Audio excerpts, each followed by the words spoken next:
Saúde, amada igreja, com a paz do Senhor, a paz do Senhor, meus irmãos, aí do Residencial Olinda. Nós estamos aqui agora para mais uma escola bíblica dominical, que nós vamos estudar sobre um tema muito propício, que é Jesus Cristo, missões nos Salmos. E nós vamos ver sobre a progressiva nos Salmos do Messias, né? Nós vamos ver que como os Salmos ele está tratando de Jesus, os Salmos ele revela, ele produz a Cristo. E nós vamos estudar agora nesses Salmos, a partir do Salmo 2, também o Salmo 22, Salmo 67, o Salmo 110 e o 117. Nós vamos ver que são salmos messiânicos e também salmos que trazem muitas conotações sobre o Messias, sobre a obra redentora de Deus, sobre o sofrimento do Messias, sobre o Cristo também como sacerdote da ordem de Melquisedeque. Tudo isso nós vamos ver no decorrer desse estudo desses salmos. Primeiro nós vamos ver que no tópico primeiro vamos ver a revolta do povo contra o ungido de Deus. Ou seja, o que é isso? No Salmo 2 vai falar que os povos, os reinos, os príncipes dos povos, ali eles se revoltaram contra o príncipe de Deus. O que esse salmo está revelando? E por que esse salmo é messiânico? Ele está falando que o povo ali se rebela contra contra o Messias, contra o ungido de Deus. Nós vamos ver isso no decorrer da era cristã. Nós vamos ver que muitos dos povos, a igreja tem sido perseguida, a igreja vem sendo lipendiada, as pessoas cada vez mais envolvidas nos seus pecados, nos seus deleites, afastando-se de Deus. E muitos lugares até hoje, nós vamos ver atualmente, que a igreja é perseguida, é lipendiada, é mortos, missionários que são mortos, lugares que o evangelho é totalmente proibido de entrar, lugares onde que as pessoas que são pegas com Bíblias são presas, condenadas, ou muitas vezes julgadas e condenadas até a morte. Muitos na África, na janela 10/40 e tantos outros países onde que a perseguição é ferrenha. E nós vamos ver então o cumprimento desse salmo bem descrito, que os povos, os príncipes, eles se revoltam contra o ungido de Deus.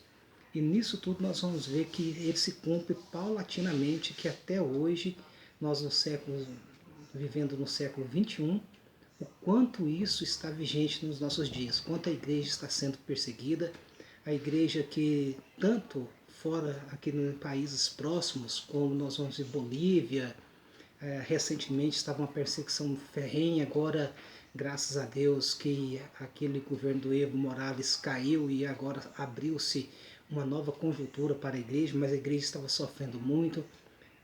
No México a igreja sofre muito com perseguições através do narcotráfico.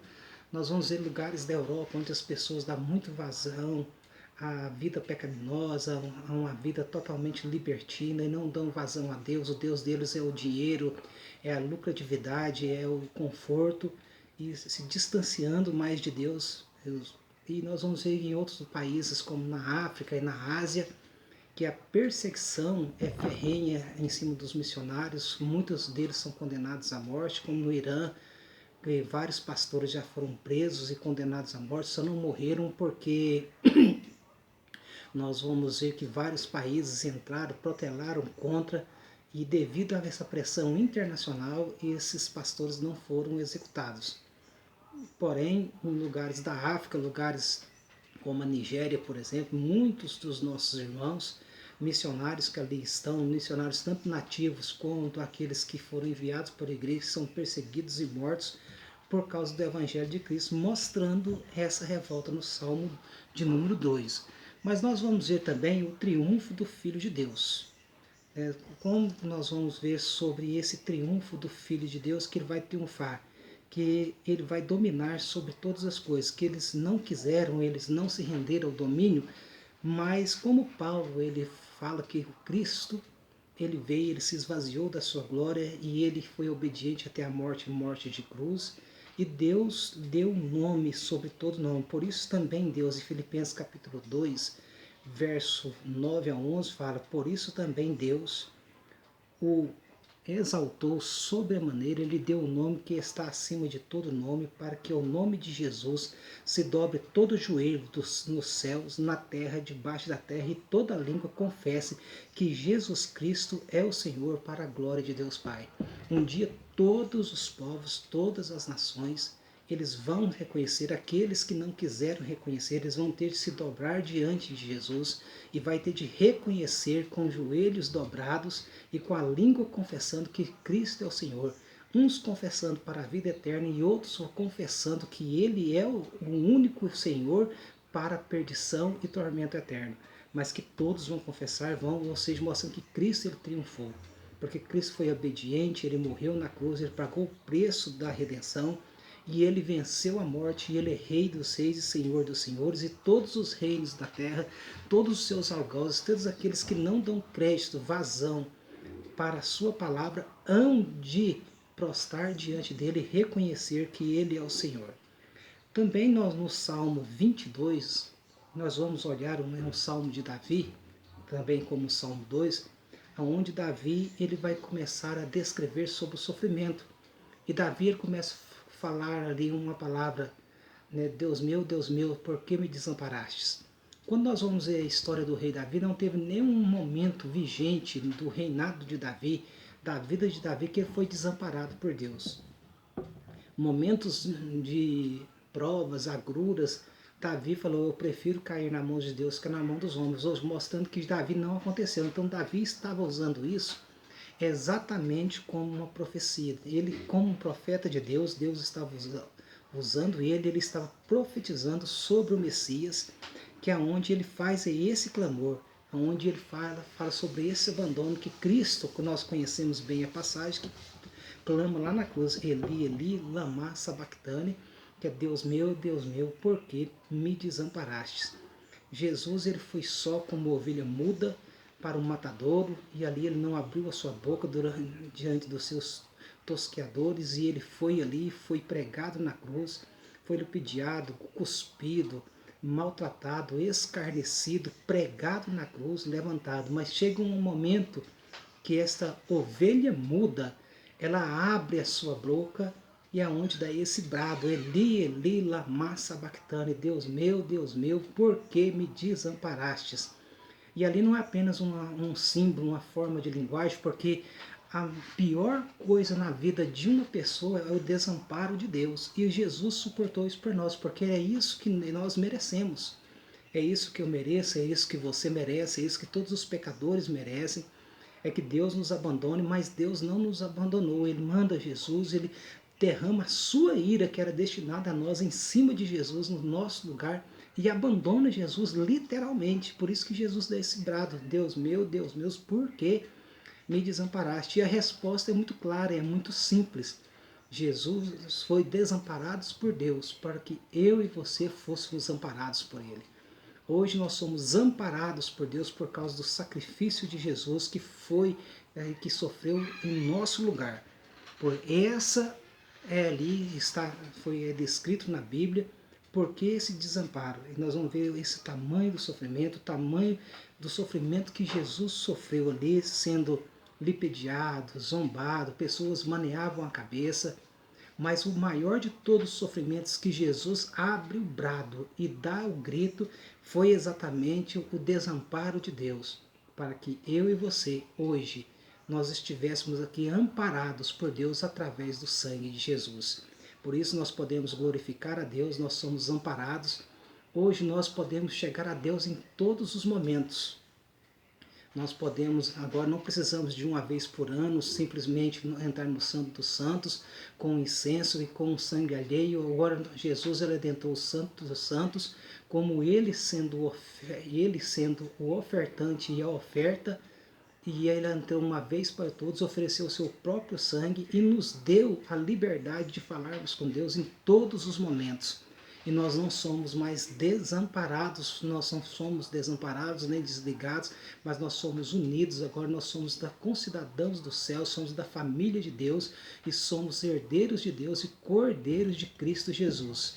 Isso tudo ele nos garantiu através do seu sofrimento, da sua paixão, sofrimento e morte, o vitupério de Cristo, nos trouxe essas benesses.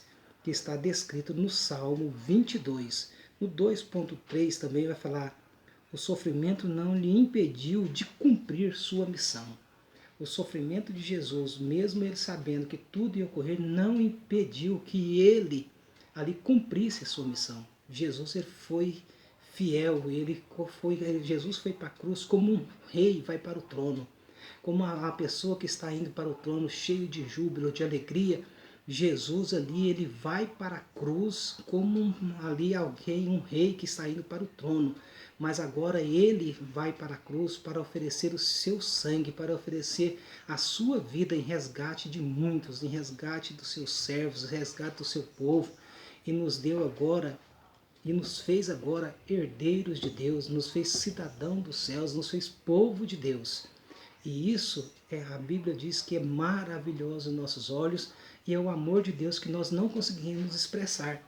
Como João vai falar lá em João 3,16, porque Deus amou o mundo de tal maneira que deu seu Filho unigênito para que todo aquele que nele crê não pereça, mas tenha vida eterna. Por que João usou essa palavra, Deus amou o mundo de tal maneira? Porque não tem uma palavra no vocabulário, em qualquer idioma, para expressar a grandiosidade do amor de Deus, ao ponto de dar seu único filho para morrer, para ser abandonado, ali para nos salvar e nos fazer herdeiros de Deus, fazer filhos de Deus, co-herdeiros de Cristo, herdar todas as riquezas eternas de Deus. Isso tudo Deus nos fez através do sacrifício de Jesus, do vitupério de Cristo.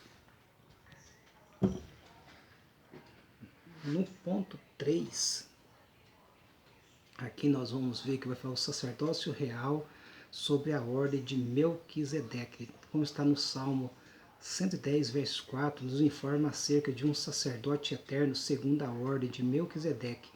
Esse ponto também é tratado em Hebreus no capítulo 5, versículo 6. Sobre ali onde vai falar no Salmo 110, no Salmo 67, no Salmo 117, que é o menor ali, Salmo, é o menor escrito da Bíblia ali, nós podemos falar de capítulos, ali é no Salmo 117, nós vamos ver sobre essa ordem de Melquisedeque.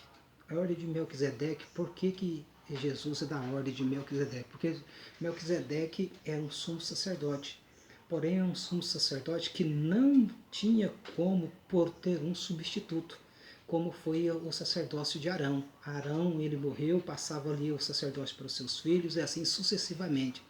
O sacerdócio de Melquisedeque ele não tinha uma sucessão, assim como o do Filho de Deus, o de Cristo também não tem uma sucessão, ele é único.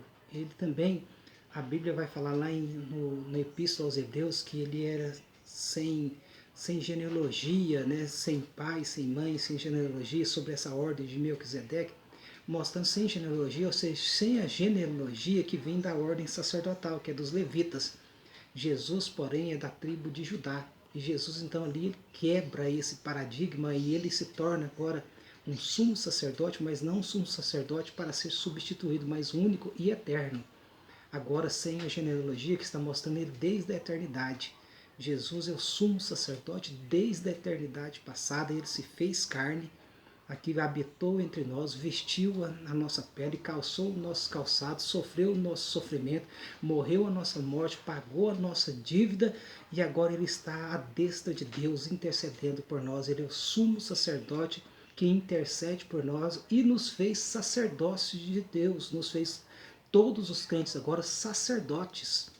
Agora nós não somos, todos os crentes de Deus, ele exerce o sacerdócio universal, como está lá na Epístola de 1 Pedro capítulo 2, versículo 9, porque ele vai falar lá que é o sacerdócio de todos os crentes, é o sacerdócio universal de Cristo.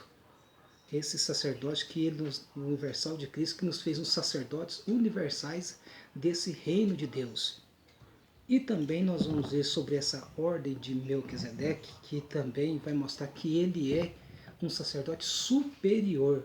Ele não é um sacerdote inferior.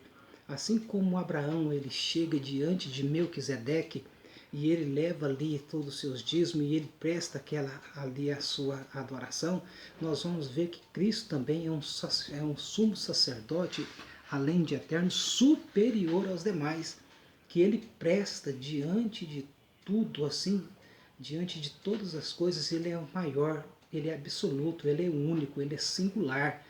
Ele não tem um substituto, ele é eterno e é ele que intercede por nós.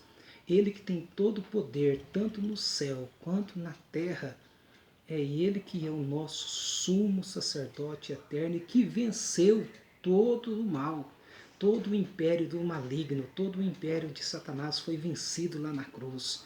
Todo o mundanismo, toda a carnalidade, tudo aquilo que nos separava de Deus, que nos afastava de Deus, foi vencido lá na cruz e ele nos fez agora cidadão dos céus. E ele nos tornou nosso Senhor, nosso Salvador e também o nosso sumo sacerdote, nosso superior sacerdote que intercede por nós. Hoje nós não temos um intercessor